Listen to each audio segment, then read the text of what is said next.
Today we are starting to plan and prep to put up our next greenhouse. It's going to be the same model as this one, just over in this area over here where you can see that Nate is starting to clear out a lot of like dead plants and rocks and trash and mulch and stuff that's been sitting here for a while.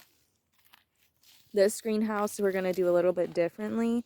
We're actually going to just put pots inside. It's going to be more of like for starter plants, maybe some smaller fruit trees. Tropical fruit trees. Exactly. It's more of like a protection area, whereas in our other greenhouse we filled the entire bottom with soil. So yeah, so this is phase one. We're measuring and just starting to clear the area out. Stay tuned for the series of how to build a greenhouse with us.